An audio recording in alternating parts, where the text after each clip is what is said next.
Boa noite. Vamos dar início ao 14º Seminário Integrador do curso de Odontologia. Relato de caso clínico, quinto período. Com o tema Bloqueio do nervo alveolar inferior, um desafio na prática odontológica. Componentes: Ana Carolina, Caio, Esther, Igor, Isabela, Joyce, Luane Gomes, Luísa, Marcos Vinícius, Matheus, Vanessa. Professora orientadora, Maristane Lauer Godinho. Área de concentração, cirurgia. Introdução. O bloqueio do nervo alveolar inferior convencional é a técnica mais utilizada para obtenção de analgesia pulpar em dentes posteriores e inferiores. E para a realização dessa técnica, necessita-se depositar uma solução anestésica com a inserção de uma agulha próximo ao nervo alveolar inferior, antes de sua entrada no forame mandibular, região onde a veia e a artéria alveolar inferior também se fazem presente. Essa técnica, ela pode também apresentar falhas e principalmente devido às variações anatômicas que são pertinentes ao local. E objetivo. Esse trabalho, através da revisão de literatura acrescida de um estudo de caso, tem como seu objetivo principal obter informações sobre a técnica anestésica do bloqueio do nervo alveolar inferior e os seus desafios. Revisão de literatura. Como sabemos, os anestésicos eles fazem parte da nossa rotina na odontologia. Podem ser utilizados desde uma restauração simples até uma cirurgia mais complexa. Eles possuem uma função de bloqueio temporário da condução nervosa em determinada parte do corpo. E eles têm uma ação vasodilatadora, e por isso, em sua composição, temos os vasoconstritores. Na anatomia do nervo alveolar inferior, podemos entender de que ele é o ramo da terceira divisão do nervo trigêmeo. E esse ele é o quinto par do nervo craniano.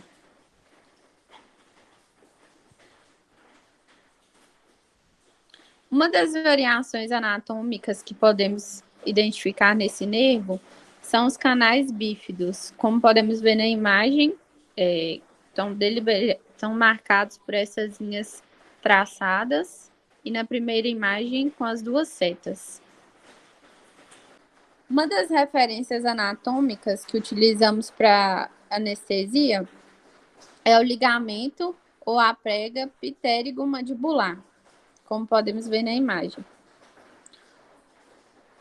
Nessa próxima imagem, temos o dedo apoiado na incisura coronoide.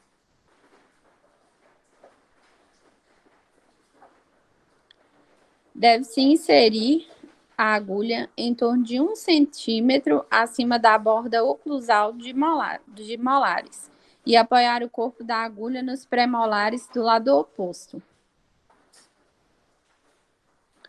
Os anestésicos mais utilizados na odontologia são os anestésicos locais. E eles têm a função de bloquear de forma temporária a condução nervosa em determinada parte do corpo. As soluções anestésicas, elas têm a ação vasodilatadora. E por isso, em sua composição, temos os vasoconstritores. As soluções mais utilizadas são lidocaína com epinefrina, 1 por 100 mil, prilocaína 3% com felipressina 0,03 unidades internacionais, articaína 4% com epinefrina 1 por 100 mil e bupivacaína 0,5% com epinefrina 1 por 100 mil.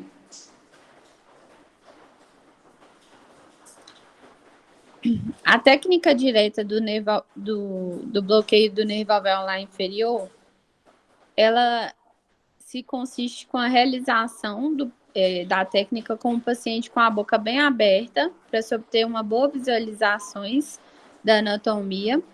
O processo coronoide é palpado com o dedo indicador e com a seringa dirigida da região de premolares do lado oposto.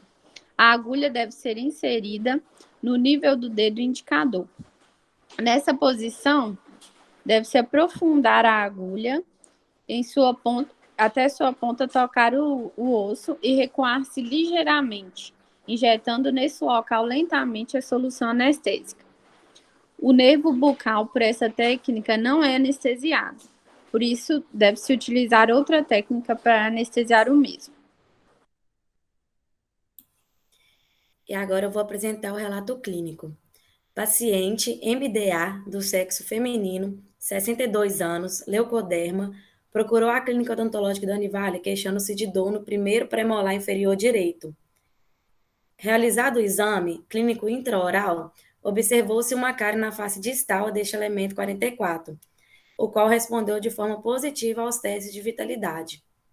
No exame radiográfico, foi insinuado que a lesão cariosa já havia atingido a câmara pulpar, mas não teve alterações na lâmina dura da região apical. Sendo assim, foi diagnosticado como pulpite irreversível sintomática e foi indicado também terapia endodôntica como tratamento. Foi utilizada a técnica anestésica do bloqueio do nervo alveolar inferior, por se tratar de um dente inferior posterior.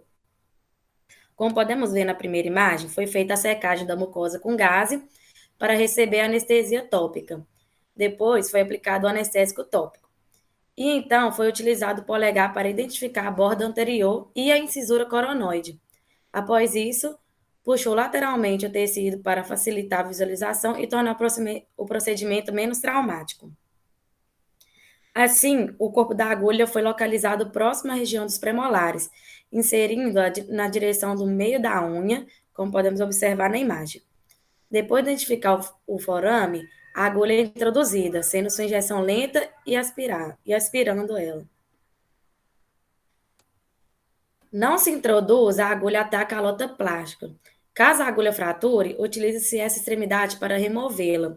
E apesar do dente 44 ser sensibilizado pelo nervo mental, para garantia de um bloqueio anestésico mais eficaz, pode-se, por vezes, lançar a mão da anestesia do nervo alveolar inferior. E após depositar 1,5 ml de anestesia próximo ao forame mandibular, tem que recuar em média de 0,5 centímetros para completar a anestesia de bloqueio. Aí agora vamos assistir um vídeo que demonstra essa técnica apresentada. Esta é uma técnica um pouquinho mais simplificada do que a outra e é a técnica mais utilizada para o bloqueio do nervo alveolar inferior. Então, vamos lá aprender. Bem, então para iniciar esta técnica é importante a gente localizar o local da punção da agulha. E para fazer essa localização, a gente vai palpar e visualizar alguns pontos de reparo. Então, com o nosso dedo indicador, a gente vai palpar a incisura coronoide da mandíbula, que é a parte anterior do ramo da mandíbula, que fica nesta região aqui, a parte óssea, né? Um reparo ósseo. Também nós vamos visualizar a ráfia pterigo-mandibular, que é esta prega de tecido mole que vem aqui da região do palato até a região do trígono retromolar. Outro ponto de reparo visual é o plano oclusal, então o plano oclusal dos dentes inferiores naquele lado. Então nós vamos utilizar a ráfia pterigo-mandibular e a incisura coronoide da mandíbula. Nós dividimos esta distância antero-posterior em 4 partes e na terceira parte, então 3/4 dessa distância antero-posterior, ou seja, mais próximo aqui da ráfia pterigo-mandibular e 1 centímetro acima do plano oclusal é onde a gente vai fazer a punção da nossa agulha. A área-alvo, ou seja, onde a gente quer chegar com a nossa agulha, é o nervo alveolar inferior antes da entrada no forame mandibular.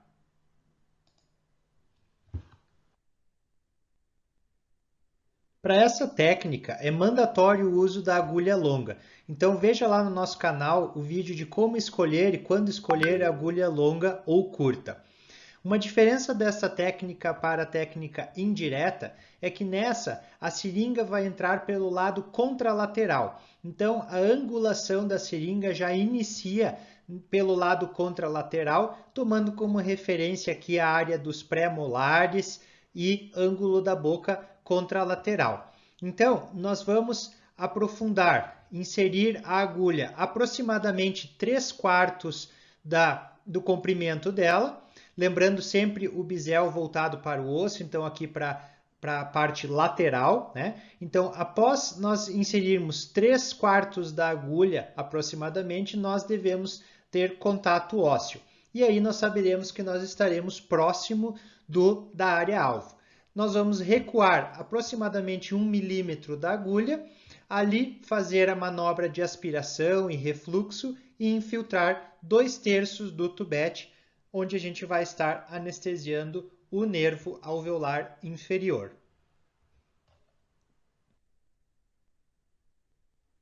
O próximo passo, então, é a anestesia do nervo lingual.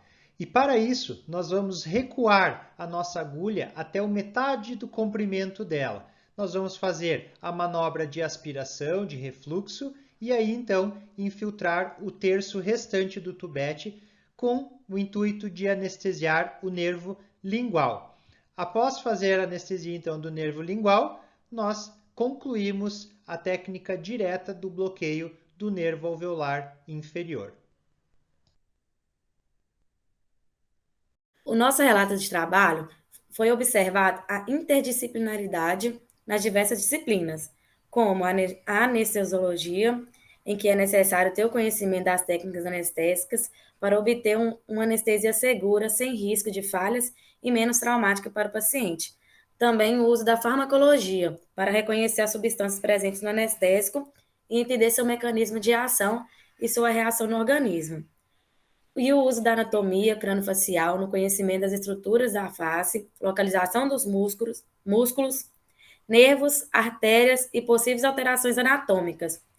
E, por fim, a fisiologia, que é utilizada para entender os processos que podem desencadear no organismo humano, devido à injeção de anestésico, né? Principalmente quando ocorre lesão de vasos e nervos. Considerações finais.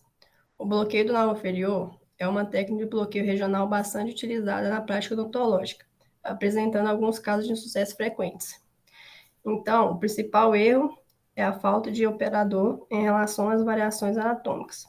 Por isso que é necessário associar os 3 pilares, que são variação anatômica, erros técnicos e soluções anestésicas, para, assim, evitar as falhas do bloqueio do nervo alveolar inferior. Por fim, as referências. Meu muito obrigado a todos. Boa noite, somos alunos do curso de Odontologia da Universidade do Vale do Rio Doce. Meu nome é Jorge, junto com a minha amiga Daniele, vamos apresentar para vocês o 14º Seminário Integrador. Somos alunos do 6º período e o tema geral consiste no desafio da integração multidisciplinar em odontologia. O tema central do nosso grupo é traumatismo dentoalveolar, preconizando uma visão multidisciplinar para resolver esse caso. O traumatismo dental ele é uma emergência odontológica. Pode ser provocado por quedas, atividades esportivas, acidentes de trânsito, violência. E as crianças de 8 a 12 anos são as mais acometidas, sendo que os dentes anteriores são os mais afetados. O objetivo do nosso trabalho é realizar uma revisão de literatura a respeito dos traumatismos dentoalveolares e direcionar os pré-requisitos para a realização de um bom diagnóstico, um tratamento e um prognóstico favorável, exemplificando o assunto por meio de um relato de caso. A causa dos traumatismos dentários elas podem ser diversas, e entre elas, quedas, acidentes de trânsito, a práticas de esportes, como já havia dito, a violência, os fatores anatômicos. E aí a gente tem que realizar o diagnóstico dessas lesões, que juntamente o exame clínico com os exames complementares de imagem vão nos possibilitar tomar uma conduta certa, né? Uma conduta positiva. O tratamento dessas fraturas ele vai variar de acordo com a complexidade das fraturas, o número do elemento dentário, o grau da risogênese, podendo ser um acompanhamento clínico e radiográfico ou um tratamento endodôntico. Em casos em que a risogênese da raiz ainda não está completa, deve-se fazer uma apificação. Tratamentos ortodônticos em caso de intrusões, implante, entre outros. Por isso, essa visão necessária, multidisciplinar do profissional mediante a conduta aí que será tomada. Os fatores que influenciam o tratamento dessas fraturas, o principal deles é o fator tempo. Por isso que quando essas fraturas acontecem, o profissional ele tem que preconizar a ação o mais rápido possível, ou seja, deixar o paciente ciente de que ele tem que ir o mais rápido possível para o consultório. O grau de desenvolvimento do elemento dentário, como eu já havia dito, né? Avaliar como que está a formação da raiz, se a risogênese já está completa ou se ela está incompleta, porque de acordo com o grau desse desenvolvimento que vai ter o tratamento adequado, que vai ter uma postura adequada a ser tomada. E a extensão da fratura também. Para obter um bom prognóstico, vai ser necessário exames criteriosos. Testes de vitalidade pulpar e testes perirradiculares, eles só devem ser realizados depois de 15 dias. Porque como houve a fratura, como houve a obstrução do suprimento sanguíneo na polpa do dente, pode ser que ele responda como um falso negativo. Por isso que é aconselhável fazer esses testes somente depois de 15 dias. A gente tem também os exames radiográficos, né, que vão nos auxiliar a obter aí as características dos tecidos de suporte, dos tecidos dentais, da polpa, enfim, de toda a estrutura ali que envolve a região do trauma. Aí a gente tem que ficar sempre ciente que essas lesões, elas podem gerar sequelas e prognósticos desfavoráveis, gerando um prognóstico desfavorável estético, por exemplo. Muitas vezes essas sequelas, elas, principalmente por se tratar de dentes anteriores, ela causa muitos problemas estéticos mesmo com o paciente, sociais e estéticos, né? A funcionalidade do elemento dentário também, ela acaba sendo perdida, porque o elemento não está na sua forma original, ele não está realizando as suas funções de fato. E aí, no exame radiográfico, é muito importante esses exames complementares, porque a gente vai poder avaliar possíveis reabsorções dentárias, escurecimento coronário, anquilose, calcificações pulpares. Por isso que é muito importante também a gente manter esses exames, essas avaliações, mesmo após esse tratamento imediato da fratura. Porque aí a gente está apresentando algumas sequelas, alguns fatores que podem vir a contribuir com um prognóstico desfavorável. E aí, dentro de todas essas situações, a gente tem as possíveis intercorrências. E como aconteceu com um acadêmico, né, do nosso grupo, infelizmente houve a perfuração da raiz, que consiste em uma comunicação artificial entre a cavidade pulpar e os tecidos periodontais.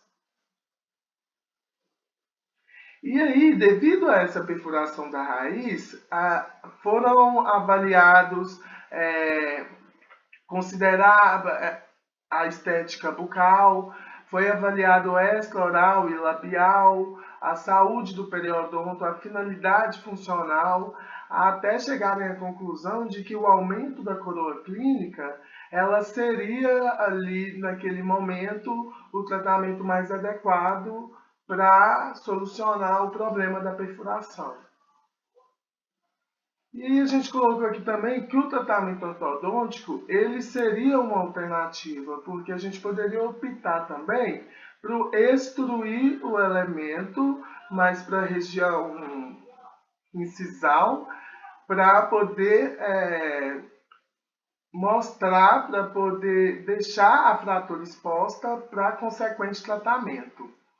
E aí, a gente tem alguns fatores que impossibilitaram naquele momento de tomar essa conduta, que é a viabilidade financeira e por se tratar de um tratamento conservador, exigir mais tempo e por se tratar de um paciente jovem também, ele tinha uma certa necessidade, uma certa urgência para que o caso dele, para esse problema justamente nos dentes anteriores, fossem resolvidos.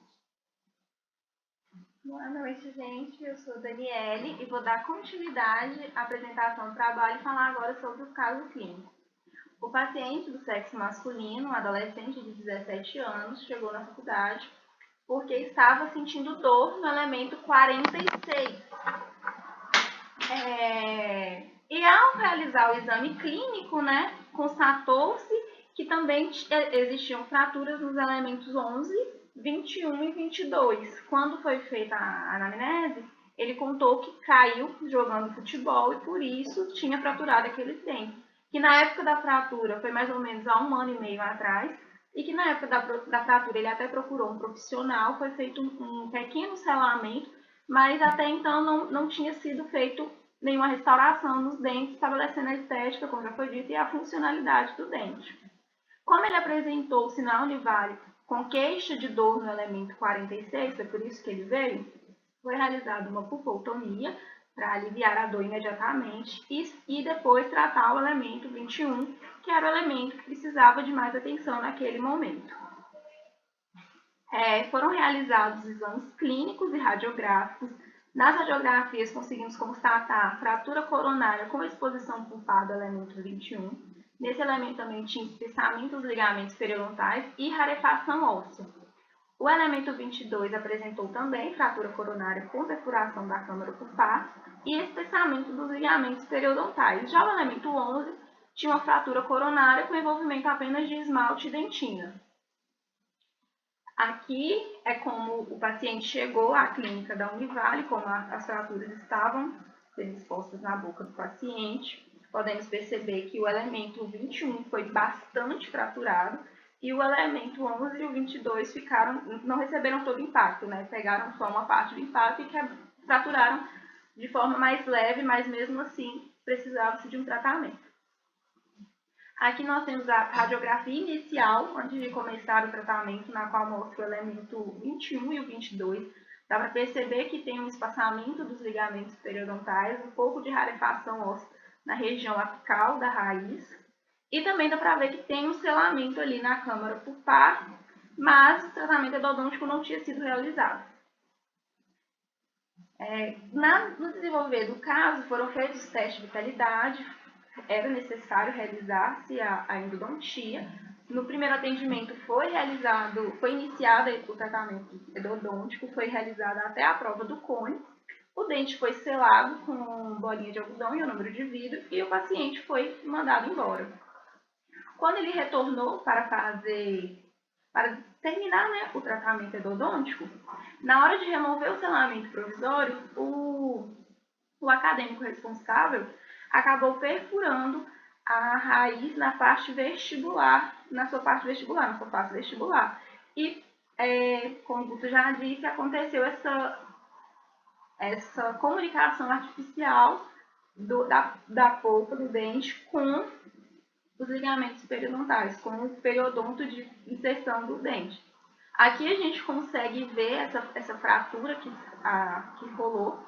Na verdade, essa imagem já é depois de 1 semana, porque na hora que houve essa fratura, tentou-se fazer um selamento com magnésio, com hidróxido de magnésio, para ver se tampava aquela perfuração e conseguiria continuar o tratamento endodôntico. O paciente foi mandado de volta para casa para voltar depois de uma semana. E aí, na semana seguinte, após essa perfuração, ele já voltou com essa fístula na face vestibular do dente 21. Como possibilidade de tratamento, foi pensado o tracionamento ortodôntico, para descer esse elemento, deixando a perfuração exposta, fazer um devido selamento. Mas o tracionamento ortodôntico levaria pelo menos uns 3 meses. Aí pensamos em realizar a cirurgia de aumento de coroa clínica. Na clínica de periodontia, então, a gente fez a sondagem da perfuração para ver se não estava ultrapassando a distância biológica necessária. E então constatamos que poderia sim realizar essa cirurgia de aumento de coroa clínica. Ela foi realizada. Aqui também essa imagem mostra a sonda milimetrada, mostrando a distância, né, entre a perfuração e o osso alveolar. A distância biológica foi preservada e por isso foi realizada a cirurgia. Para manter também a estética do paciente, realizou-se cirurgia nos dentes anteriores, de canino a canino, para manter mesmo a estética, porque ia se realizar uma aumento de coroa clínica naquele dente por causa da perfuração e os outros não iam ficar no mesmo nível, por isso realizou-se nos outros dentes também. Aqui já é o dente após a cirurgia, com a perfuração exposta. Depois da cirurgia, a gente foi de volta para a clínica de endo, na qual foi feito o preparo para o fino de fibra de vidro. O tratamento endodôntico foi finalizado. Aí fizemos o preparo para o fino de fibra de vidro e o núcleo de preenchimento. Após isso, o paciente foi encaminhado para a prótese para trazer de volta as funções e a estética daquele dente. Fizemos a moldagem, realizamos o vazamento de gesso até obter esse modelo de estudo. Só que, infelizmente, o paciente precisava de correção ortodôntica da oclusal. E não podíamos continuar o tratamento protético por isso. Ele foi, então, encaminhado para a clínica de... Ele foi encaminhado para procurar um ortodontista para realizar né, o tratamento ortodôntico, para, enfim, a gente poder fazer a prótese final e estabelecer a estética e a função do dente. As lesões traumáticas, elas constituem um grupo de acidentes que requerem uma abordagem multidisciplinar de urgência, permitindo assim uma conduta satisfatória e um prognóstico bom do dente afetado. E a fim de detectar essas possíveis consequências negativas, é de extrema necessidade o acompanhamento clínico e o exame de imagem adequado a longo prazo. Essa intercorrência ela levou a uma abordagem mais ampla acerca dos conhecimentos gerais da odontologia, que é o nosso principal objetivo. Levar para vocês essa interdisciplinaridade, essa multidisciplinaridade que as condutas clínicas elas podem, às vezes, exigir o interesse e o domínio dos profissionais. Aqui estão as nossas referências. Muito obrigado. Muito obrigada. E até a próxima. Feliz 2022!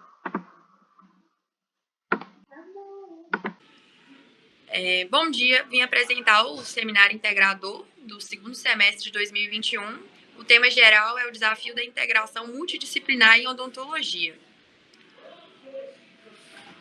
O nosso tema, que é direcionado, foi a coroa do tipo endocral, que é uma alternativa para restaurar dentes tratados endodonticamente. E aí a gente está com uma figura ilustrativa que foi retirada do Google de uma coroa. Os componentes do nosso grupo: Elna Júlia Riva Fernandes, Gabriela Verônica Angola Dias, Gustavo Castilho Franco Ruela, Lucas Campos Aredes Martins, Lara Caroline Souza Soares e a nossa professora orientadora Lorena Coelho Argolo Lima. Isabela Dias Dorigatti, que sou eu que estou apresentando, Tiago Malvinhal, Victoria Rodrigues Pereira Miranda, Victor César Fernandes de Oliveira e Fernanda Coelho e Lorena Coelho Argolo Lima, que é a nossa professora. Foi dito anteriormente. O objetivo do nosso trabalho é apresentar uma revisão bibliográfica, analisando os conceitos e as aplicações clínicas da técnica e como do tipo da coroa endocral, que ela apresenta boa eficiência, longevidade funcional e resgatando a função, a estética e a resistência das forças oclusais, atendendo às necessidades do paciente. Da nossa introdução, a gente vai identificar a interdisciplinaridade do nosso tema, da endocral. Além dela recuperar a estética, ela também é muito indicada para coroas clínicas curtas, para ajustar a interoclusal. A gente deve ter o domínio em prótese, em DTM, em dentística, para a gente fazer o sistema adesivo da forma correta, para fazer o preparo correto. E como não usa pino, a gente tem que fazer um preparo totalmente seguindo as medidas, com um planejamento correto. Ela é uma coroa adesiva e, como eu já disse, ela tem a longevidade funcional para o paciente. A técnica endocral é uma coroa endodôntica adesiva, é uma técnica moderna que preza por trazer melhor qualidade nos tratamentos protéticos na área da odontologia, almejando restaurações indiretas adesivas em dentes tratados endodonticamente, proporcionando uma longevidade funcional maior e melhor resultado estético ao paciente, que hoje em dia é algo totalmente importante. As pessoas, nosso cartão de visita é o nosso sorriso. E as pessoas hoje elas estão muito ligadas a isso. O preparo da endocral consiste em uma retenção central que utiliza como fator principal a câmara pulpar e o sistema adesivo, dito anterior, porque o fator da interdisciplinaridade nesse protocolo clínico. Ela tem que ter a margem cervical circundante em esmalte, obtendo-se macro-retenção e micro-retenção.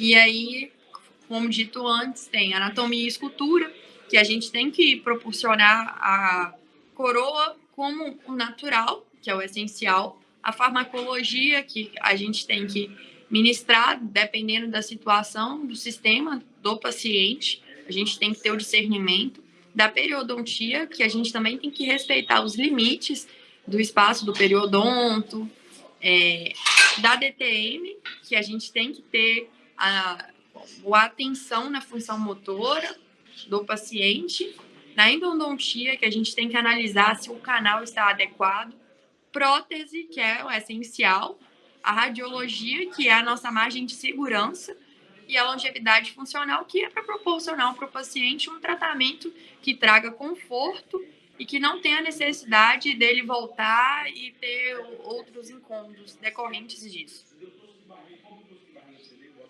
As indicações para a endocral é a extensa perda de estrutura dentária, espaço interoclusal reduzido e variações anatômicas das raízes. E aí tem mais novamente uma figura que mostra, né, o preparo da coroa, como é a retenção dentro da câmara pulpar. A revisão bibliográfica, né, que a gente relatou, segundo os artigos que foram escolhidos, que os elementos posteriores com grande lesão coronal, que pode ser causada por cárie, fraturas e traumas, são submetidos a tratamento endodôntico que consiste na retirada das estruturas dentais, causando grande desgaste nos tecidos e deixando o dente mais frágil, aumentando consideravelmente o risco de fraturas. E como alternativa a esses problemas, vem crescendo o uso de coroas endodônticas adesivas. E seu objetivo é de otimizar os resultados clínicos, dando maior qualidade e longevidade ao tratamento restaurador.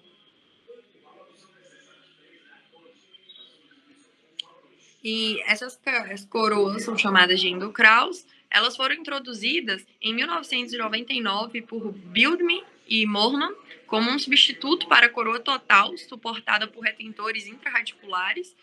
As endocrals são definidas como uma coroa de margens circulares e seu centro é equivalente à câmara pulpar.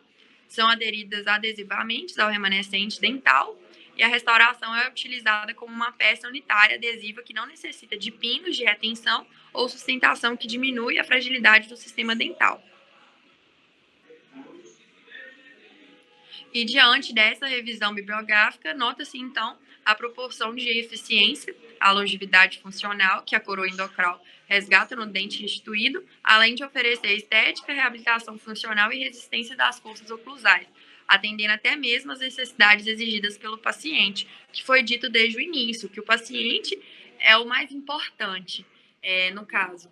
Então, a gente tem que conversar com o paciente, oferecer para ele as opções, para ele chegar a um acordo junto com o profissional cirurgião dentista. E como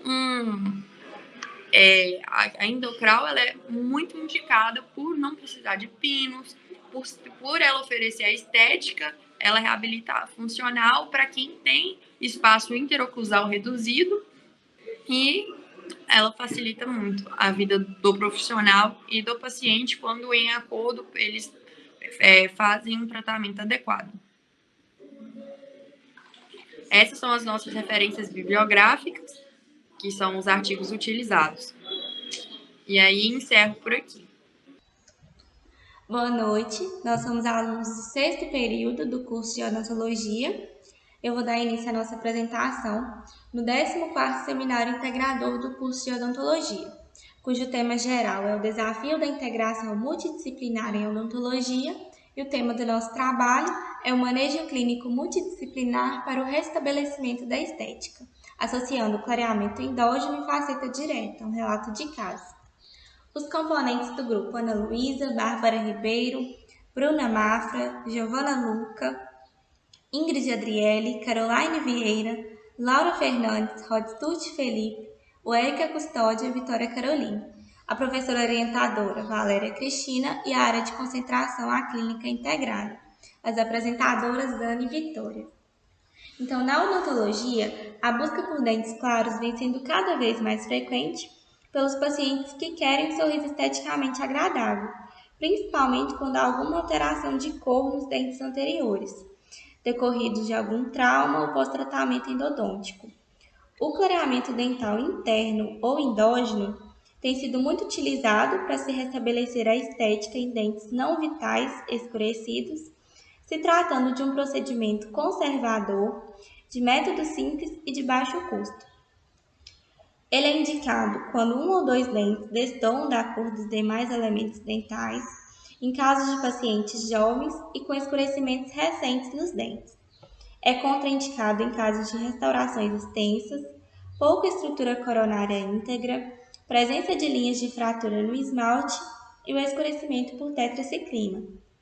Então, o cirurgião dentista deve informar ao paciente que, apesar dos benefícios, pode ocorrer recidiva ou não alcançar um resultado satisfatório. O clareamento deve ser sempre sugerido como uma tentativa de resolução, mas em alguns casos pode ser necessário também um tratamento restaurador. As restaurações diretas em resina composta são procedimentos que preservam a máxima estrutura dental, é minimamente invasivo se comparado com as indiretas e apresentam baixo custo. São muito indicadas em casos de procedimentos restauradores nos dentes anteriores. E diante do exposto, o objetivo do nosso trabalho é relatar um caso clínico da realização de um clareamento endógeno associado à faceta direta em resina composta no dente 11. Então, a coloração dos elementos dentais é algo muito visado na odontologia atual, e essa coloração pode ser alterada por diversos fatores, que podem ser de caráter intrínseco ou extrínsecos. As manchas extrínsecas podem decorrer de fatores como a coloração dos alimentos e bebidas, o tabagismo, o acúmulo de biofilme, enquanto nas causas intrínsecas podemos citar os traumatismos dentais, a necrose ou hemorragia pulpar, os materiais endodônticos utilizados na obturação dos canais radiculares e também os medicamentos de uso intracanal. E quando o escurecimento é causado por um fator intrínseco, somente a técnica de clareamento externo pode não ser suficiente para se chegar no resultado desejado. Então, existem outros tratamentos, como clareamento interno e também a confecção de coroas e de facetas dentais. E para a realização desse clareamento dental interno, algumas condições são necessárias, como, por exemplo, um canal radicular perfeitamente obturado, a coroa moderadamente íntegra, uma normalidade periapical do dente, ausência de trincas no esmalte e também a realização de um tampão cervical adequado. E atualmente a técnica mais utilizada de clareamento interno é a técnica mediata ou Alkin Blacking, que consiste na utilização de uma pasta de perborato de sódio e peróxido de hidrogênio, que é colocada no interior da câmara pulpar por cerca de 7 dias e o dente é restaurado provisoriamente. E previamente ao tratamento, também é importante esclarecer ao paciente sobre os possíveis efeitos adversos, como a reabsorção externa da raiz, a recidiva do tratamento e uma diminuição da resistência à fratura. Os agentes clareadores, em razão do pH e da alta permeabilidade, quando atingem os tecidos periodontais por meio dos canalículos dentinários, podem alterar a região amelocementária, causando assim uma desnaturação da dentina, que passa a ser reconhecida como um tecido imunologicamente diferente, desse modo iniciando um processo de reação inflamatória e levando a uma reabsorção do tecido. E visando evitar a ocorrência dessa reabsorção, é necessária a realização de uma barreira intracoronária cervical previamente ao clareamento. Antes desse tampão, na tentativa de promover uma alcanilização do meio, pode-se utilizar também uma fina camada de cimento de hidróxido de cálcio, ou hidróxido de cálcio proanálise, que é o PA, diretamente então sobre a obturação radicular. E os materiais indicados para a confecção dessa barreira podem ser o cimento de fosfato de zinco, o cimento de óxido de zinco eugenol, o cimento de ionômero de vidro, o material híbrido de ionômero de vidro ou até mesmo a resina composta. E a recidiva da cor pode ocorrer devido a uma diminuição química dos produtos gerados no decorrer da ação dos agentes clareadores e também uma infiltração marginal das restaurações, que vai permitir uma entrada de pigmentos, de produtos químicos ou bacterianos nos tecidos, levando então a uma reestruturação de moléculas mais escuras. Esses fatores vão sendo influenciados pela inerente permeabilidade dos tecidos dentais, que facilitará a difusão desses pigmentos e substâncias. O paciente também deve ser informado quanto às limitações do procedimento, uma vez que esses dentes com escurecimento severo e a longo prazo têm uma chance reduzida de sucesso no restabelecimento dessa cor, sendo então necessário às vezes associar esse clareamento com tratamentos mais radicais, como por exemplo as coroas protéticas. Então, usualmente, a reabilitação de cor desses elementos dentários tratados endodonticamente e com esse escurecimento severo tem sido pautada em restaurações indiretas. No entanto, diante de uma comprovada eficiência dessa associação, tem se adotado procedimentos menos invasivos, como, por exemplo, as facetas diretas, que vão recobrir a face vestibular e proximais, principalmente dos dentes anterosuperiores. Bom, então, como foi dito anteriormente, as restaurações diretas por resina composta, elas são procedimentos minimamente invasivos e de máxima preservação da estrutura dental e é uma alternativa conservadora para pacientes que necessitam de procedimentos restauradores nos dentes anteriores. A confecção das facetas diretas, elas podem ser feitas pela técnica da mão livre ou também com molde de silicone pesado, onde a resina é colocada de forma estratificada, ou seja, em camadas, onde a maior camada é de resina de dentina, por possuir maior opacidade, e a menor camada de dentina de esmalte, que tem como sua característica a translucidez. Os compostos resinosos para a confecção de facetas diretas, eles devem ser selecionados levando em consideração alguns aspectos, como fluorescência, opalescência, translucidez, cor. E é válido ressaltar que a etapa de acabamento e polimento, ela é muito importante para o cirurgião dentista, pois a longevidade das facetas se deve diretamente a essa fase de acabamento e polimento, onde nessa fase a gente pode ter minimização de aspectos indesejáveis, como rugosidades superficiais, ausência de brilho, instabilidade de cor. E para esse acabamento, o cirurgião dentista ele pode fazer usando brocas diamantadas ou mesmo silicones de borracha e passas com disco de feltro, onde vai deixar a superfície lisa, evitando assim acúmulo de placa e manchamento das resinas. Bom, agora vamos falar um pouco do nosso caso clínico. O paciente, então, de sexo feminino, 19 anos de idade, procurou atendimento na Associação Brasileira de Odontologia, em Governador Valadares, onde sua queixa principal era insatisfação de cor com o elemento número 11. Então, ele foi encaminhado para a clínica odontológica da Univale. Foi feita então a anamnese, junto com a queixa principal, para pegar informações necessárias para a base do diagnóstico. Durante essa anamnese, o paciente relatou que mais ou menos 10 anos sofreu um trauma dental devido a uma queda na rua, tendo como consequência a realização do tratamento endodôntico no incisivo central superior direito. Então, em seguida, foi realizado exame clínico intraoral para identificar sinais e sintomas. Observou-se realmente que o elemento 11 estava com uma grande diferença de cor, visto em comparação com os demais dentes.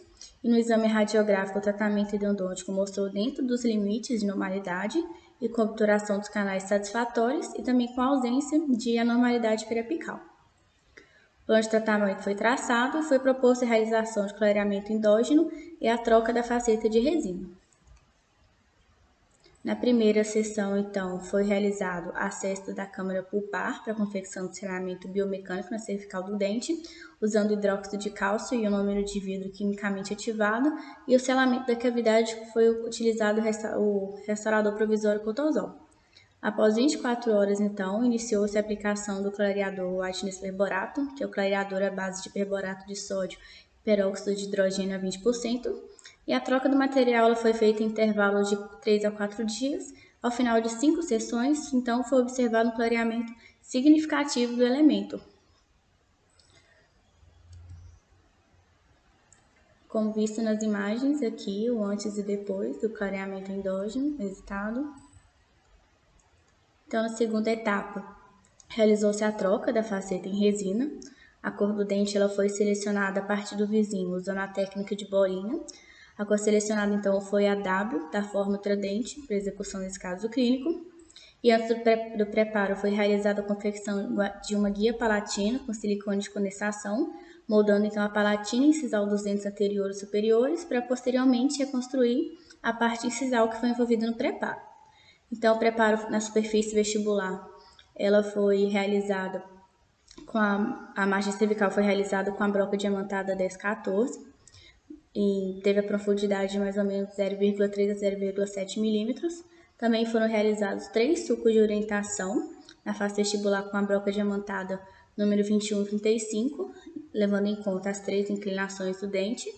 E posteriormente, a união dos sulcos foi feita com a mesma broca diamantada e o preparo da borda incisal foi realizado com desgaste de cerca de 3 milímetros em direção à cervical. Após o preparo, na superfície foi executado isolamento relativo com rolo de algodão e realizado condicionamento com ácido fosfórico a 37% por 30 segundos, seguido secagem e posterior aplicação do sistema adesivo universal. Em seguida, iniciou-se então a técnica incremental da resina nanohíbrida, sendo cada incremento fotopolimerizado por 40 segundos. E após 2 semanas foi realizado acabamento e polimento final da faceta direta. Bom, como consideração final, podemos dizer que a associação do clareamento endógeno e a faceta direta são técnicas úteis para o restabelecimento da estética de dentes escurecidos, sendo possível constatar sucesso no procedimento realizado. O tratamento executado, então, recuperou a harmonia do sorriso, satisfazendo a expectativa estética da paciente de maneira rápida, eficaz e com baixo custo. O tratamento proposto ele necessitou de conhecimento multidisciplinar que envolveu a atuação das especialidades odontológicas de endodontia, radiologia e dentística, visando a obtenção de um tratamento de excelência para o paciente. Essas são as referências. Muito obrigada. Dando início ao 14º Seminário Integrador do curso de Odontologia, somos alunos do 6º período A. Meu nome é Gilberto Henrique. E eu vou dar início à apresentação do nosso tema, necrose óssea e sequela endopério, causada após cirurgia de implante, no elemento 45 e 46 em paciente com uso regular de alendronato.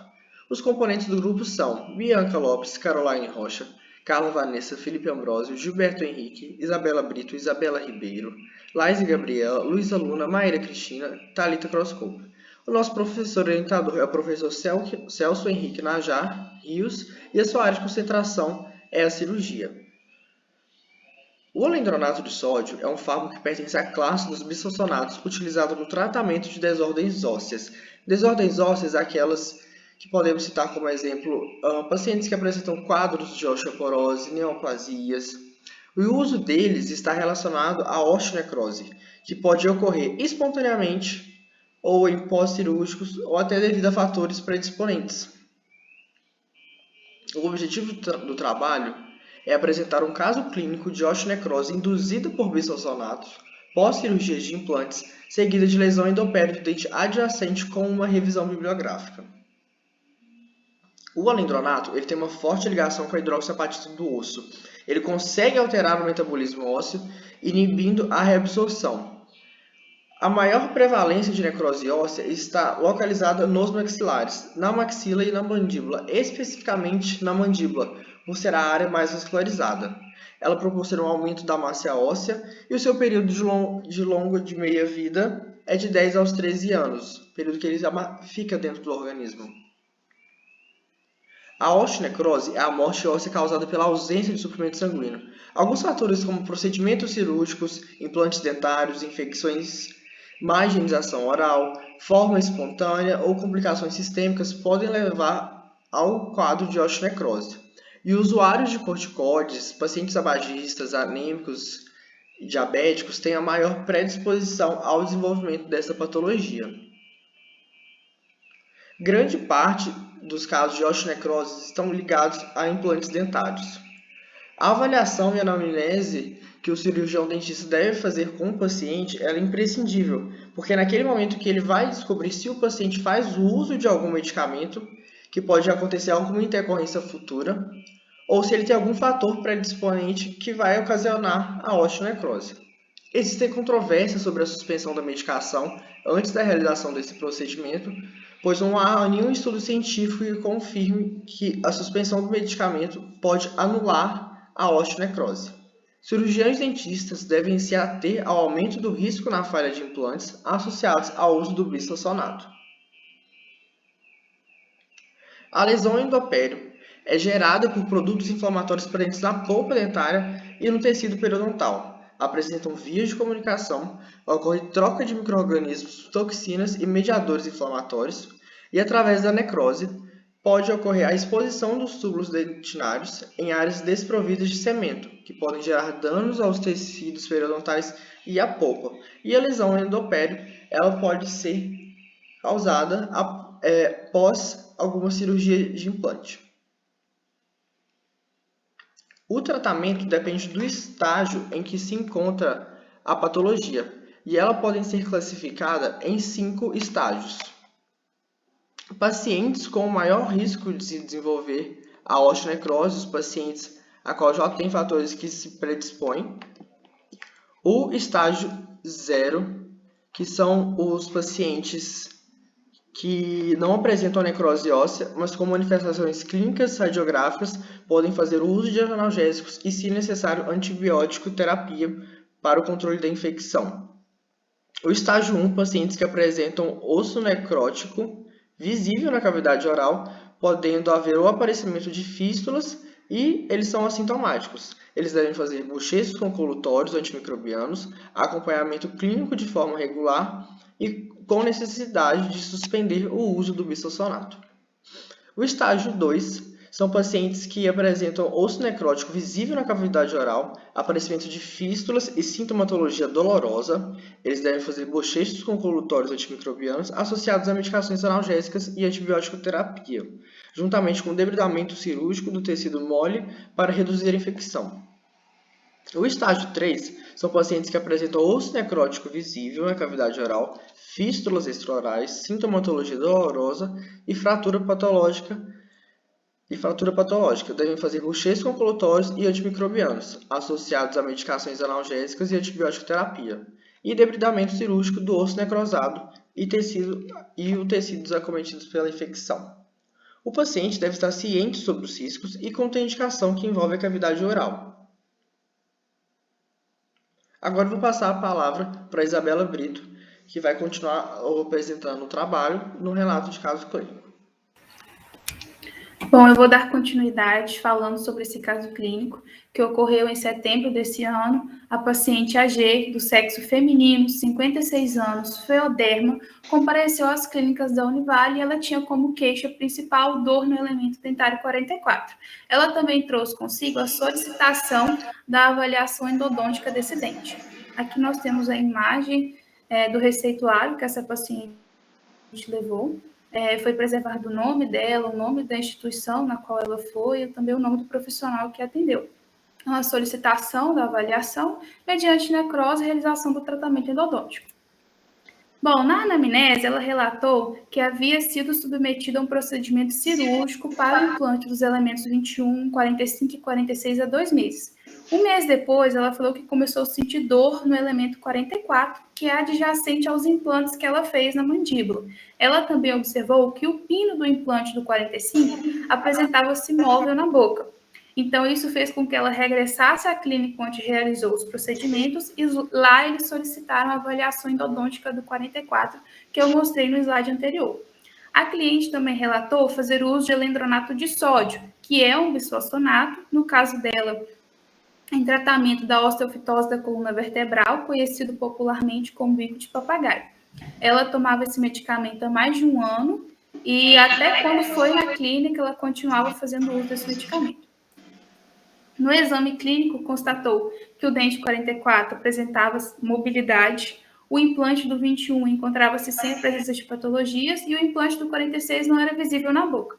Entretanto, o implante do 45 estava exposto, com presença de necrose óssea, mobilidade e fragmento ósseo. Nessas 2 imagens é possível ver o osso necrosado exposto na boca dela e também a exposição do pino do implante do dente 45. Nesse vídeo, é possível ver a mobilidade que esse fragmento apresentava na boca da cliente. Mesmo tocando levemente, ele se encontrava muito móvel, o que trazia um desconforto enorme para essa paciente.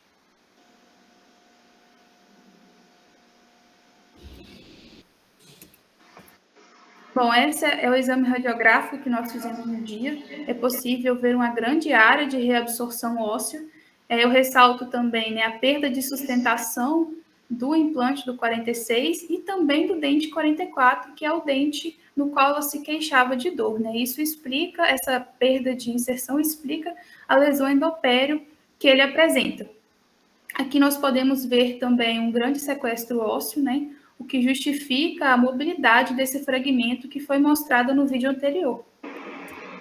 Essa paciente foi aconselhada a retomar o local onde ela realizou os procedimentos para uma nova avaliação e início do tratamento.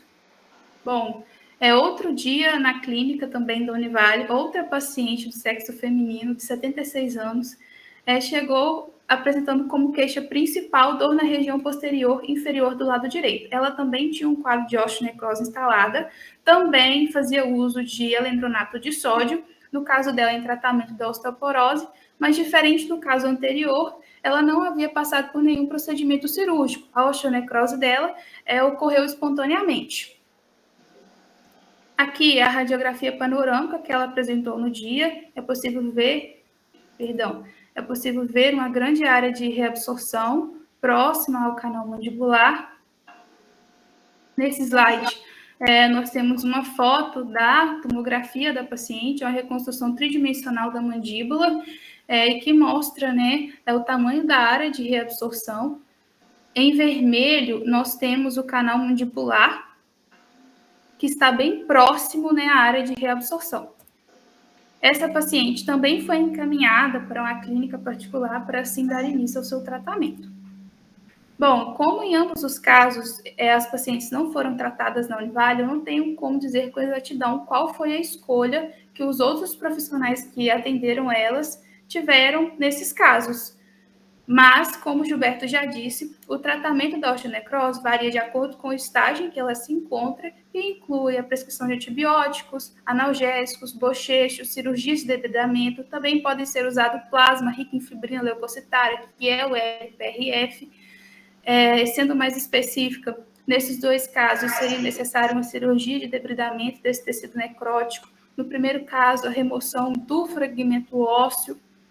E o uso do LPRF também seria uma boa opção, já que ele acelera o processo de reparo ósseo e de cicatrização dos tecidos moles adjacentes à necrose.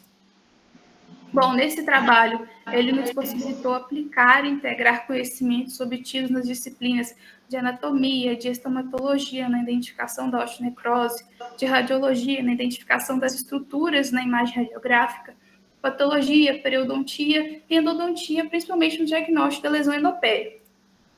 Nós consideramos, então, que os antirreabsortivos são drogas utilizadas para impedir a ação osteoclástica, reduzindo a remodelação óssea e causando desequilíbrio nesse processo. Dentre esses fármacos estão os bisfosfonatos, os antiangiogênicos e os inibidores da RANKL2. O processo de anamnese pré-atendimento é muito importante para identificar as comorbidades e o uso de medicamentos regulares ou temporários nos pacientes candidatos ao tratamento odontológico. Então, nós concluímos que pacientes que fazem uso do bisfosfonato devem ser rigorosamente investigados quanto ao tempo do tratamento, dose e via de uso da droga antes de iniciar procedimentos cirúrgicos odontológicos.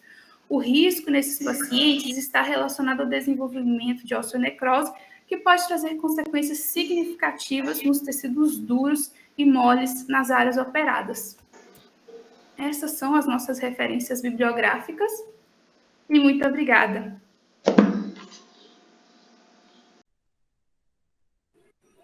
Cumprimento a todos.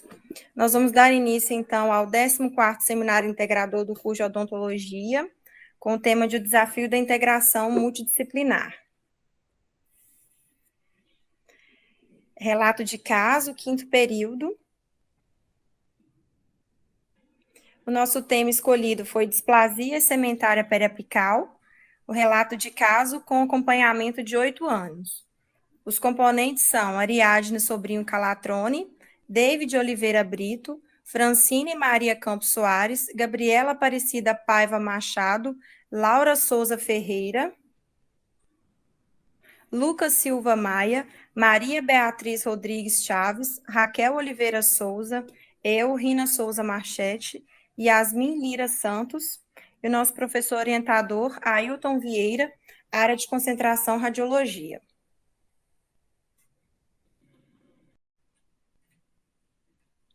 Bom, a displasia cementária periapical, DCP, é uma lesão óssea que se caracteriza pela substituição do osso normal por tecido fibroso, contendo material mineralizado neoformado. Ou seja, esse tecido fibroso, ele não tem muito cálcio, né, igual o osso normal, e ele é como se fosse um gel, uma substância mais a gel, e ele é menos resistente do que o osso normal. E ainda não se sabe, né, as causas dessa lesão.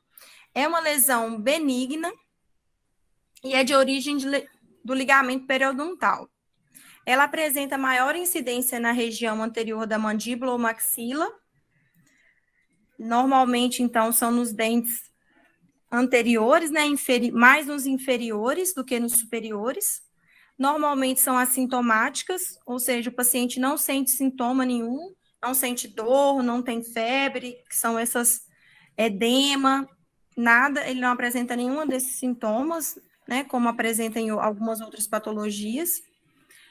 Evidências recentes relacionam essa condição como sendo originada dos remanescentes epiteliais do ligamento periodontal, e os fatores etiológicos e a patogênese da DCP permanecem desconhecidos. Até então, não foi comprovado ainda, cientificamente, né, nenhuma causa que justifique essa displasia. Ainda não teve nenhuma confirmação concreta.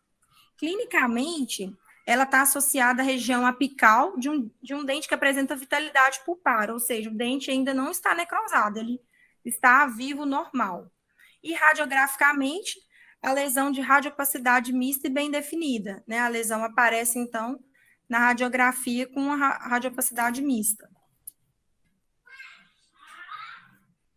Os aspectos imagiológicos, né, da imagem, dos exames de imagem da displasia, são primordiais para interpretar e diferenciar o processo da lesão, que evolui em 3 fases: inicial, intermediária e final. Então, é de suma importância o acompanhamento desses exames radiológicos, né, radiográficos, para acompanhar essa evolução, para ver em que fase que está, porque é somente com esses exames que é possível se identificar essa lesão, né, através do aspecto mais radiolúcido, que a gente vai mostrar mais à frente. Então, o objetivo do nosso trabalho é apresentar um relato de caso clínico de uma displasia cementária periapical, com 8 anos de acompanhamento radiográfico, que é algo que também é bem raro, essa quantidade de tempo de acompanhamento, evidenciando os diferentes estágios dessa lesão durante esse período, confirmando a natureza autolimitante da patologia, o que pode colaborar para que possíveis intervenções clínicas de qualquer natureza sejam evitadas. Então, vamos para o nosso relato de caso. Paciente do gênero feminino, melanoderma e com 47 anos de idade, foi encaminhada para a realização de tratamento endodôntico do incisivo central inferior direito, devido à presença de uma imagem radiolúcida na região perirradicular, observada pelo ortodontista em exame radiográfico de acompanhamento. A avaliação sistêmica não foi contributiva, nenhuma sintomatologia prévia foi relatada pela paciente, e ao exame intraoral não foram observadas alterações na região dos incisivos inferiores. Os testes de sensibilidade pulpar apresentaram respostas dentro da normalidade, ou seja, a paciente não tinha sintoma nenhum, o exame dela estava normal, né? O aspecto também do exame clínico, sem aparentemente nenhum edema, sem vermelhidão, sem pus. Os testes de vitalidades também, todos dentro da normalidade, né? O que a gente consegue ver aí para chamar atenção para diagnóstico de displasia é que era uma paciente melanoderma, que é pacientes que acometem mais, né? Nas negras, mulheres e nos dentes anteriores e inferiores. A gente está vendo aí a figura, né?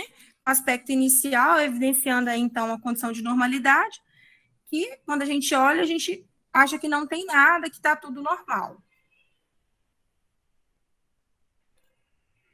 Então, ao exame radiográfico, o dente 41 encontrava-se rígido, com o espaço do ligamento periodontal normal nos segmentos coronário e médio da raiz. No segmento apical, foram observadas uma solução de continuidade da lâmina dura e uma imagem radiolúcida bem delimitada na região perirradicular, estendendo-se até a proximidade dos ápices radiculares dos dentes 42 e 31.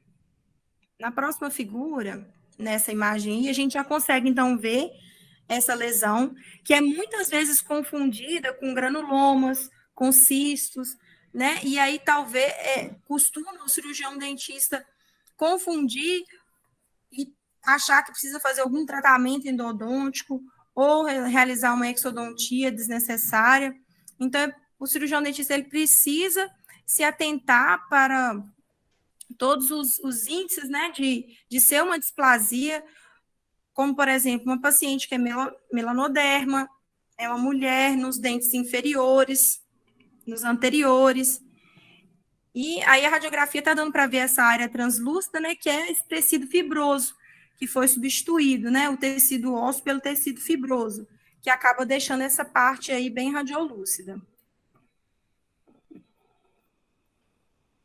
Então, diante das características clínicas e radiográficas, foi estabelecido o diagnóstico de displasia segmentária periapical.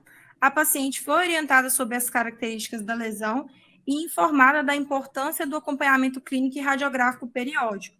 Todas as fases da lesão, desde o seu início até a cura completa, podem ser vistas na figura 3, que a gente vai mostrar agora. Então, a displasia também, é importante lembrar que ela não é inflamatória, né? O paciente não sente dor, não sente nenhuma alteração. E aí a gente está mostrando aí as fases durante esse período de acompanhamento, né, dos 8 anos, como, por exemplo, na radiografia A, evidencia essa grande área radiolúcida na região perirradicular do dente 41, né, que é chamada fase osteolítica, que é a primeira fase. Ela ainda está bem radiolúcida nessa fase. Na segunda radiografia, radiografia B, com 2 anos de controle, foi feita mais uma radiografia evidenciando a fase osteoblástica com pequenos focos de tecido mineralizado, ou seja, já começa a diminuir essa área radiolúcida, ficando misto, né, aí com alguma área radiolúcida e algum pedaço já radiopaco. Na C, a gente já consegue ver a radiografia, né, com 5 anos de controle, evidenciando a fase de maturação avançada, com formação de tecido mineralizado em quase toda a extensão, antes ocupada pela área radiolúcida, mostrada na figura 3A. Então, aí a gente já consegue ver a evolução dessa patologia, e essa evolução ela acontece sozinha, sem nenhuma intervenção. E aí a gente consegue ver que na última radiografia, com 8 anos de controle, a regressão total dessa lesão. Então, aí a gente já consegue ver a parte bem mais radiopaca, quase sem área radiolúcida aí nessa última fase, né?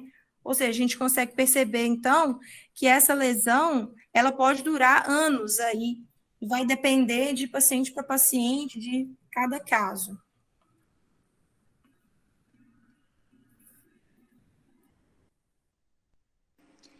Eu sou Yasmin e vou apresentar a revisão de literatura para vocês.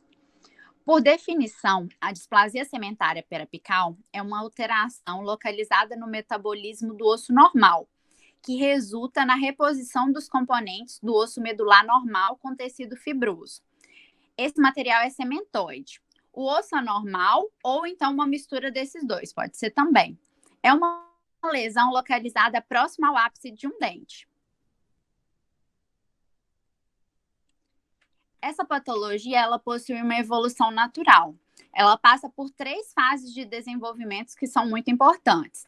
A fase osteolítica, cementoblástica e a de maturação. Agora, com imagens, a gente vai aprofundar um pouquinho mais sobre cada uma dessas fases.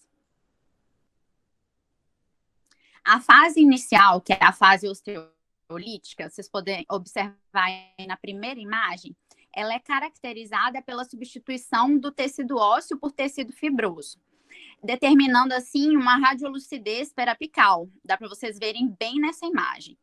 Nesse estágio 1, o osso normal, ele é reabsorvido e ele é substituído por um tecido fibroso, que normalmente ele é contínuo com ligamento periodontal. Na fase intermediária, que é a cementoblástica, um tecido radiopaco, ele aparece na estrutura radiolúcida, como vocês podem observar na segunda imagem, bem onde tem essa setinha branca. Esse material normalmente é amorfo. O que quer dizer? Ele pode ter uma forma arredondada, oval ou irregular, sendo composto por osso anormal. Nesse segundo estágio, à medida que a lesão vai progredindo, a lesão radiolúcida adquire um padrão misto de limites poucos definidos com focos radiopacos, devido à reparação óssea que está acontecendo ali. Vale também ressaltar, gente, que a maioria dos casos são identificados exatamente nessa fase aí, nesse estágio 2. Por fim, temos a fase de maturação, que é o estágio 3, essa última imagem, onde há uma completa calcificação da região periapical. Na imagem, podemos ver uma região radiopaca circundada por um halo radiolúcido. Às vezes, esse halo radiolúcido, ele não está tão nítido, que é o que dificulta o diagnóstico diferencial. A displasia segmentária periapical pode levar meses ou até mesmo anos para atingir essa fase de maturação. As características clínicas e radiográficas do relato de caso que foi apresentado estão de acordo com os parâmetros descritos por Brennan e Fowler. Esses parâmetros são fundamentais para a gente estabelecer o diagnóstico definitivo, a fim de evitar intervenções clínicas necessárias, como a Rina comentou anteriormente. A displasia segmentária periapical tem predileção por mulheres negras de meia idade.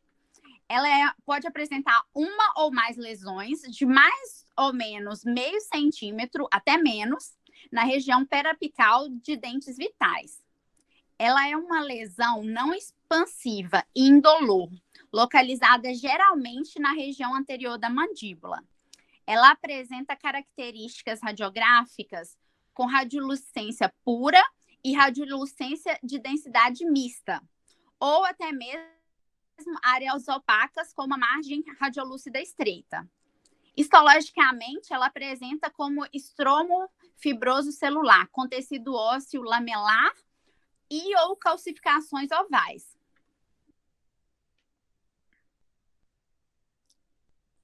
No caso da displasia segmentária periapical, não é recomendado que faça nenhum procedimento invasivo, como, por exemplo, um tratamento endodôntico ou até mesmo uma extração dentária. Isso seria desnecessário. A etiopatogenia dessa lesão sugere que não precisa ser feita nenhuma dessas intervenções para realizar o tratamento, considerando que ocorrerá uma estabilização espontânea dessa lesão. O cirurgião dentista ele deve apenas realizar um acompanhamento clínico, né, e radiográfico periódico desse paciente. Na literatura, existem poucos casos de acompanhamentos em longo prazo dessa patologia. Por isso que a gente achou interessante trazer aqui hoje para vocês esse relato de caso que teve 8 anos de acompanhamento radiográfico.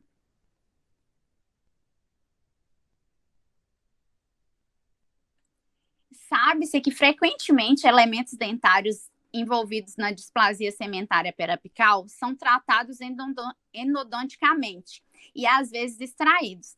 Na maioria das vezes, por desconhecimento da autocura dessa patologia pelo seu caráter autolimitante.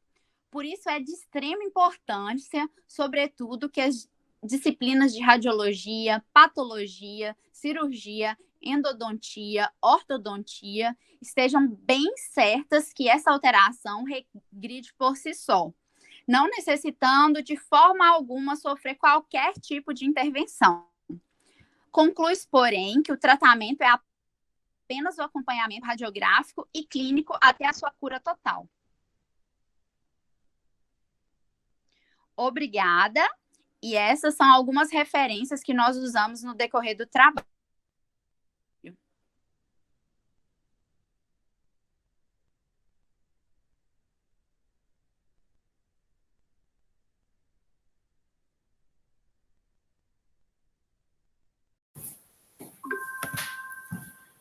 Bom dia a todos, bom dia à banca, bom dia aos ouvintes.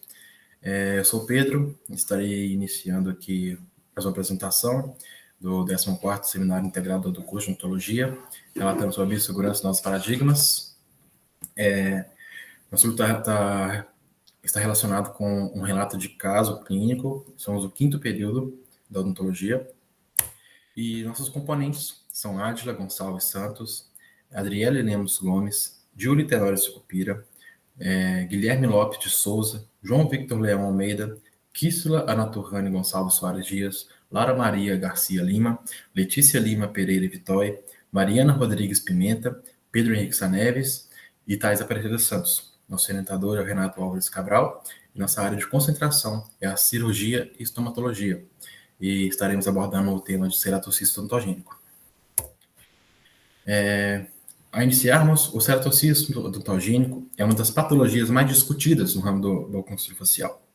Anteriormente, essa lesão era referida como tumor, mas a partir de que a Organização Mundial da Saúde foi investigando e tudo mais, em 2017, então, voltou ao status de ser lesão cística, com características próprias e diferentes até do curso clínico de algumas patologias císticas, mas por ter aspectos específicos, ainda continuou a ser tratado como lesão cística. Ela classifica-se por ser uma lesão intraóssea benigna, originada de remanescentes da lâmina dentária do epitélio odontogênico. Ocorre predominantemente em pacientes do gênero masculino, entre a 2ª e 4ª décadas de vida, e tem como sítio mais acometido a região posterior de mandíbula, apesar de apresentar crescimento lento, com ou sem expansão do osso vizinho. O ceratocisto possui caráter infiltrativo e agressivo, o que faz deste uma condição clínica desafiadora. Ademais, o ceratocisto possui características histopatológicas e comportamento clínicos específicos, que resultam em um tratamento agressivo e muitas vezes insatisfatório. Por essa razão, deve-se estudar a gama de tratamentos e compará-los e assim decidir qual seria o mais adequado para cada paciente, buscando sempre a opção mais reacionária possível. Nós, cirurgiões dentistas, estamos buscando sempre uma mínima intervenção possível. Então, com estudos mais aprofundados, a gente vai com pesquisas mais aprofundadas, a gente tem essa busca de ver tratamentos mais eficazes e menos invasivos. O objetivo do presente trabalho foi, através de uma revisão de literatura científica existente, entender a complexidade do ceratocisto odontogênico, como eles surgem, a alta taxa de recidivas, caracterizado por lesões clinicamente agressivas. Nossa revisão de literatura, os ceratocistos odontogênicos são caracterizados por lesões clinicamente agressivas, como já foi abordado, e possuem uma alta taxa de recidivas relacionadas provavelmente a resíduos do epitélio cístico e potencial intrínseco de crescimento após a excisão. Ou seja, quando a gente faz a remoção dessa lesão cística, ainda podem haver fragmentos histopatológicos daquela lesão no lugar onde foi removido. E esse fragmento pode fazer, então, o ressurgimento, então, dessa nova lesão, fazendo, então, caracterizando uma recidiva. O Neville et al. Afirma que o ceratocisto odontogênico se origina a partir de remanescentes celulares da lâmina dentária, e que seu crescimento parece estar associado a fatores inerentes desconhecidos do próprio epitélio ou atividades enzimáticas da cápsula fibrosa. E segundo Neville, a mandíbula é acometida 60% a 80% dos casos, que a gente vai relatar também no nosso relato de caso, que é um dos casos que foi cometido na mandíbula. A prevalência dessa espécie de cisto varia de 10 a 12 dos cistos odontogênicos e pode ser encontrado em uma ampla faixa etária, mais comumente no sexo masculino, localizando-se com maior frequência na região dos molares inferiores e no ramo da mandíbula. Porém, como afirma Santos e Urgel, essas são características não patognomônicas, ou seja, elas não têm sinais característicos, elas não vão avisar antecipadamente que está ocorrendo uma infecção, uma lesão, por ser mais silenciosa, ou seja, ela não vai apresentar, por exemplo, um inchaço, um edema, no caso, ou então com uma gripe, uma tosse, um espirro, presença de muco, né? E essas são características de patognômicas que fazem que a doença tenha sinais característicos dela. De acordo com Shear e Neville, na maioria das vezes o ceratocisto é uma lesão assintomática. Em casos de lesões mais extensas, observa-se a tumefação, a drenagem ou dor associada, com a tendência de se estender pelos espaços medulares, fazendo que essa expansão clínica só seja observada tardiamente. Após uma análise radiográfica, podemos ter como diagnóstico diferencial o cisto dentígero, ameloblastoma, estágios iniciais do cisto odontogênico calcificante, tumor odontogênico e adenomatoide, e fibroma ameloblástico. O tratamento ele é bem semelhante a todos os outros cistos odontogênicos, né? Vai ser feita uma enucleação, curetagem, né? Fazer a pesquisa histopatológica dela, e a completa remoção dessa lesão muitas vezes é difícil, devido à natureza friável e delgada da espessura da cápsula cística, muito fina, ela é muito fácil de ser rompida, então é um pouco mais complicado fazer a remoção completa. Nós temos então um relato de caso. A identificação do paciente, LFS, o paciente ele foi encaminhado de Aimorés, Minas Gerais, aos 13 anos de idade, com uma lesão radiolúcida, como a gente pode observar aqui, extensa, envolvendo os dentes 37 e 38 inclusos, tá? Bem evidente na nossa imagem radiográfica. Esse paciente, isso aqui é uma imagem que eu quero até mostrar antes. Essa imagem abaixo foi feita 6 meses antes do ortodontista fazer o encaminhamento. Então, essa imagem já foi na sala de cirurgia para já ser feita a intervenção cirúrgica para remoção do cisto. E em 28 de 6 de 2017 foi feita a enucleação dessa lesão, né? Quando foi removida toda a lesão, o resultado foi de ceratocisto odontogênico. Nós temos aqui, então, após o ano de acompanhamento, né, depois de 2017, a imagem radiográfica se apresenta ausente o aspecto radiolúcido da sugestão da lesão. Nós não temos mais, então, aquele aspecto da lesão em si. Foi removido e já está totalmente reconstruído aqui pelo osso. Logo após, esse paciente ele foi liberado para continuar o acompanhamento e liberado para tratamento ortodôntico na sua cidade de origem. Já que foi feito em Governador Valadares, ele queria, então, fazer esse tratamento na sua cidade. Só que ele desapareceu, que de Valadares não foi feito acompanhamento mais aqui, e após 3 anos e 8 meses, foi novamente encaminhado pelo atual ortodontista, que descobriu uma recidiva dessa lesão, como mostra aqui na imagem, uma lesão já mais extensa. Aqui a gente pode ver na imagem radiolúcida, né, envolvendo o corpo e o ramo da mandíbula, envolvendo o ápice da raiz distal do dente 36, e preservando apenas as corticais basilares da lingual.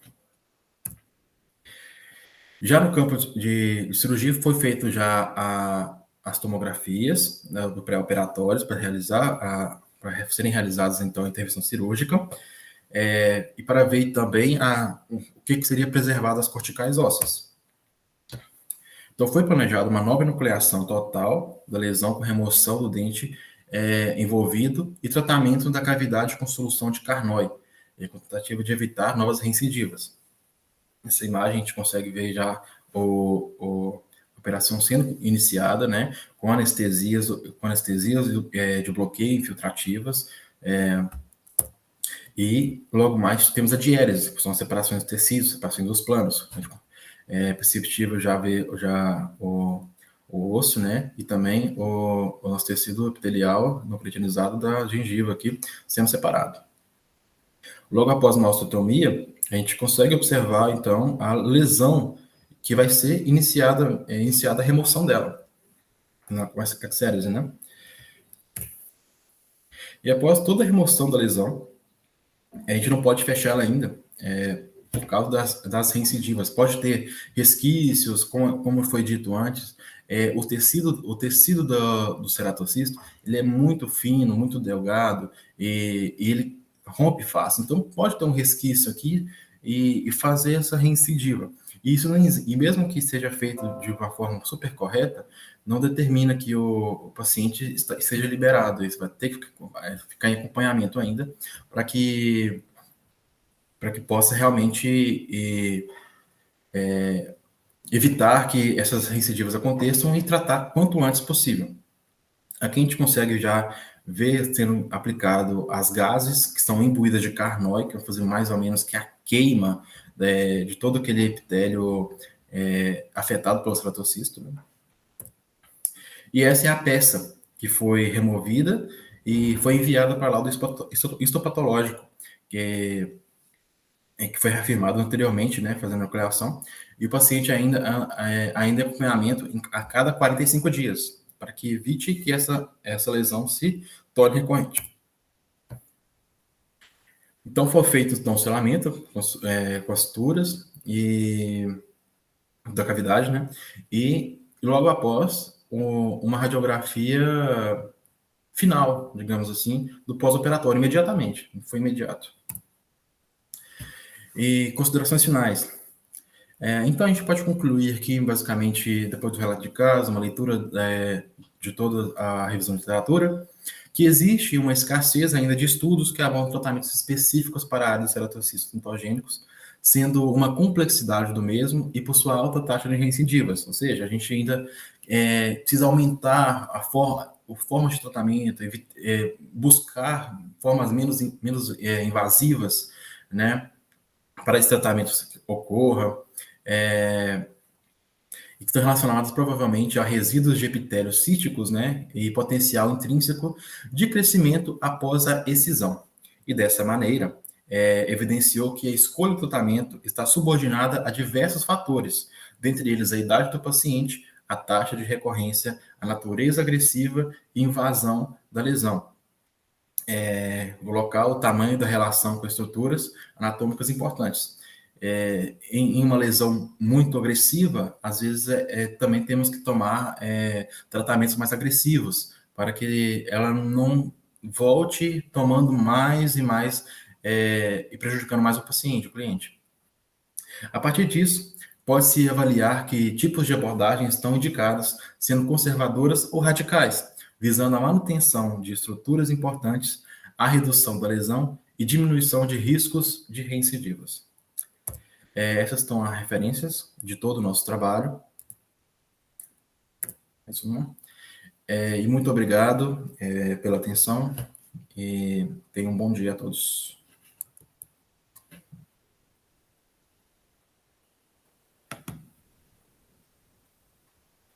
Boa noite a todos. Gostaria de cumprimentar a banca, todos presentes. Gostaria também de agradecer desde já a atenção e a presença de todos. O meu nome é Nicole Pomaroli e hoje, em nome do meu grupo, eu vou estar apresentando o nosso trabalho para o 14º Seminário Integrador, cujo tema é o Desafio da Integração Multidisciplinar em Odontologia. O nosso tema escolhido foi Lesões cervicais não cariosas e o bruxismo, principais aspectos. Estes são os componentes do nosso grupo e a nossa professora orientadora foi a professora Maria das Graças Cabral. Inclusive, gostaria de deixar aqui em especial um agradecimento a ela. Muito obrigada por toda a atenção, toda a disponibilidade, orientação e paciência. Sem a senhora, nosso trabalho não teria sido possível. Muito obrigada em nome de todo o grupo.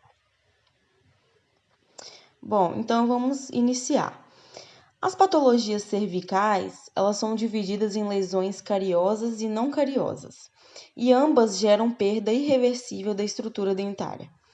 Enquanto as lesões cariosas são originadas por processos que envolvem a ação de micro-organismos, as lesões não cariosas elas possuem uma causa etiológica multifatorial e não bacteriana.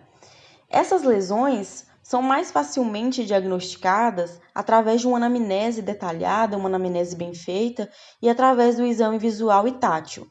Porém, é muito importante que a gente ressalte que falhas na detecção dos possíveis fatores causais podem resultar num aumento da retenção de placa bacteriana, o que gera uma perda continuada e enfraquecimento daquela estrutura dental, levando também ao comprometimento da estética, sensibilidade dental e resultando até mesmo em alguns casos na necessidade de tratamento endodôntico ou perda daquele elemento dental. Essas lesões cervicais não cariosas, elas podem ser oriundas de desgaste abrasivo, corrosivo ou por fadiga. O desgaste abrasivo, ele ocorre por meio de partículas abrasivas que entram em contato com uma ou mais superfícies, como observado durante a abrasão, por exemplo, entre a escova e o dente, quando utilizada a suspensão de dentifrícios. O desgaste corrosivo ele ocorre como resultado da interação entre a degradação química e o movimento de superfícies. E, por último, o desgaste por fadiga pode ocorrer quando duas superfícies se movem sob a influência de uma carga dinâmica, promovendo a formação e propagação de microtrincas, especialmente em restaurações sob carga oclusal e lesões de abfração. A literatura destaca que a abfração pode ser um mecanismo dominante na formação dessas lesões cervicais não cariosas ou colaborar na sua progressão. E por esse motivo, o carregamento oclusal exagerado, como observado no bruxismo, que é o que nós vamos dar ênfase aqui, deve ser muito considerado. Então, diante de tudo que foi falado até agora, o nosso trabalho ele tem como objetivo identificar, por meio de uma revisão bibliográfica, as lesões cervicais não cariosas e evidenciar seus aspectos clínicos, sua etiologia e sua relação com o bruxismo.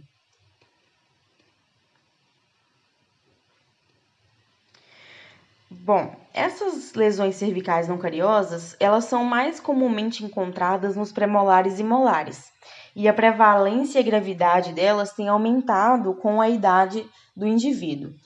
De acordo com a origem e as características clínicas das lesões cervicais não cariosas, elas são classificadas em erosão, abrasão e abfração. E atualmente também é aceito que essas lesões elas possuem uma etiologia multifatorial que compreendem a tensão, fricção e biocorrosão. Então a gente vai falar um pouco sobre a erosão. Então, a erosão ela é definida como a perda da estrutura dentária por meio de um processo químico de origem ácida, sem envolvimento bacteriano. E se trata de uma perda progressiva e irreversível. É uma patologia bastante frequente e possui grande relação com o estilo e a qualidade de vida dos pacientes. O mecanismo de biocorrosão, ele é um processo complexo que envolve reações químicas e ácidos derivados de diferentes fontes e componentes de estruturas dentais. Esse processo ele é baseado na degradação da hidroxiapatita presente no tecido dental duro, devido ao efeito da ação prolongada e frequente dos ácidos. A biocorrosão ela pode ser muito observada, por exemplo, em indivíduos atletas, né, que fazem uso daquelas substâncias isotônicas durante os treinos. Aqui a gente tem uma imagem, né, que tem um exemplo dessa erosão. A gente pode ver aqui nas cervicais como que ela se apresenta, e durante as próximas definições vão ter imagens também que a gente pode ver exatamente a diferença que a gente pode identificar cada uma desse tipo de lesão.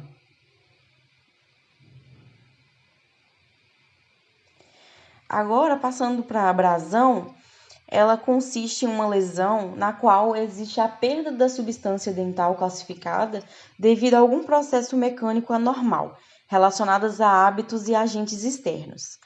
Clinicamente, ela é caracterizada por possuir uma superfície rasa e polida e é comumente evidenciada no terço cervical vestibular, associada à recessão gengival, sobretudo em caninos e premolares, devido à maior convexidade desses elementos.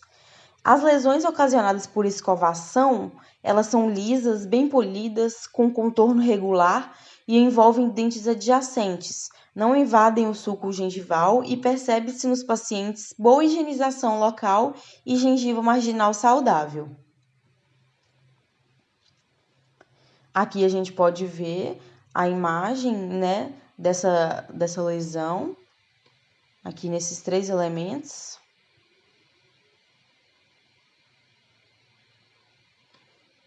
Aqui também a gente consegue perceber.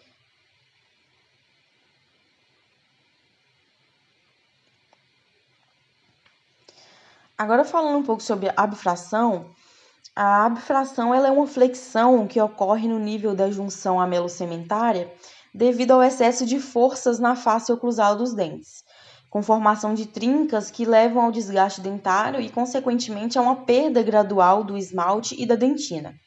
Essa lesão ela se apresenta em formato de cunha, com ângulos agudos evidentes e com uma proporção ocluso-cervical reduzida. A gente pode perceber aqui, nas imagens, vai ser bem visível a diferença que existe entre a abfração e a abrasão. Né? A abrasão, a lesão, ela é bem polida e não tem tanta profundidade, né? São bem lisas e tem um contorno regular. Agora, a abfração, ela já é uma lesão que apresenta um formato de cunha, um formato mais profundo, e também possui ângulos mais agudos, mais evidentes também. As tensões geradas pelas cargas oclusais, elas impactam diretamente no interior dos dentes e dependem também da magnitude, direção, a frequência, o local de aplicação e também a duração daquela força, além também da orientação em relação aos eixos dos dentes, assim como também a forma, a composição e a estabilidade daqueles elementos dentários. Quando a oclusão é ideal, as forças mastigatórias elas vão se distribuir ao longo do eixo do dente e se dissipar, resultando numa distorção mínima da dentina e do esmalte. Já em uma oclusão desequilibrada, as forças exercidas elas vão gerar um estresse e fadiga do substrato dentário. Aqui a gente percebe como que ocorre essa lesão da abfração, né? É uma lesão, como a gente vê aqui, em formato de cunha, né? Tem ângulos bem vivos e ela se estende um pouco aqui para a região subgengival também. E a gente também percebe que, na maioria dos casos, essas lesões elas ocorrem prioritariamente naqueles dentes que fazem parte das fossas mastigatórias, né, onde essa força, essa tensão, ela é mais pronunciada. Aqui a gente tem uma outra imagem, né, que aqui a gente vê que são em dentes anteriores.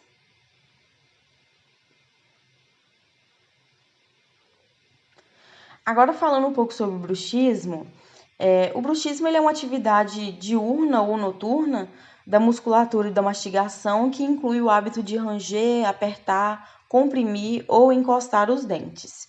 O ranger dos dentes e o apertamento diurno, eles acontecem na maioria das vezes sem que a pessoa perceba. Alguns fatores periféricos, centrais e psicossociais são muito relevantes para a fisiopatologia do bruxismo, o que pode predispor a dor nos músculos da mastigação e do pescoço.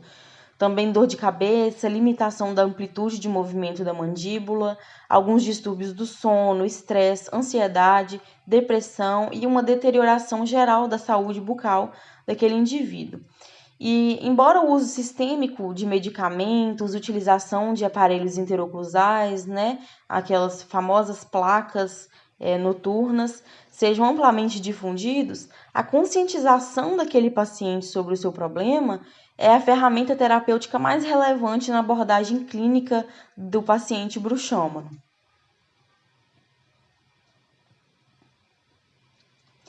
Então, qual que é a relação entre o bruxismo e essas lesões cervicais não cariosas?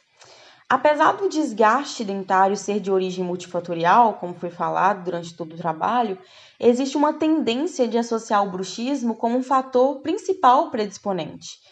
Assim como vários estudos comprovam, o agente etiológico principal da lesão cervical não cariosa não é a abrasão pela escovação, mas sim essa sobrecarga oclusal nos dentes como resultado da má oclusão ou parafunção, associadas às altas concentrações também de estresse tensional que separam os prismas de esmalte e aceleram os processos cervicais não cariosos.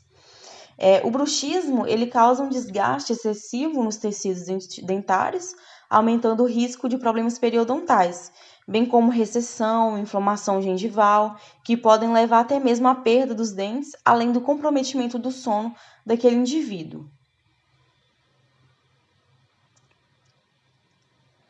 Bom, é importante a gente destacar a interação entre a dentística e a disfunção temporomandibular e oclusão, né, que são disciplinas muito importantes nesse assunto que a gente abordou aqui. Uma vez que os princípios da oclusão, eles são fundamentais para nortear o planejamento, a confecção, os ajustes clínicos dos procedimentos restauradores, e o conhecimento da DTM também auxilia no diagnóstico e no tratamento de uma das etiologias das lesões cervicais não cariosas, que são o tema do nosso trabalho. Por fim, a gente conclui que essas lesões, elas apresentam uma etiologia multifatorial, podendo ser oriundas de biocorrosão, fricção ou tensão, como eu disse anteriormente. No entanto, apesar desse desgaste dentário ter essa origem multifatorial, existe essa tendência de associar o bruxismo como fator principal predisponente, né? E é muito importante que a gente conheça a etiologia dessas lesões cervicais e os fatores que são associados a elas para o diagnóstico, para prevenir o aparecimento de novas lesões, interromper a progressão de lesões já existentes e também determinar um tratamento apropriado para cada indivíduo. O bruxismo ele é um assunto muito relevante para a odontologia e, quando correlacionado com as lesões cervicais não cariosas, ele pode agravar de forma significante a saúde bucal dos indivíduos, né? E é muito importante a gente destacar também que o bruxismo ele não é uma doença, mas quando ele é exacerbado, ele pode levar a um desequilíbrio fisiopatológico do sistema estomatognático e permitir a formação dessas lesões cervicais. E a gente também entende que o protocolo reabilitador dessas lesões depende fundamentalmente do controle dos fatores etiológicos, independente de quais sejam eles. Essas foram as referências que nós utilizamos para fazer a nossa apresentação.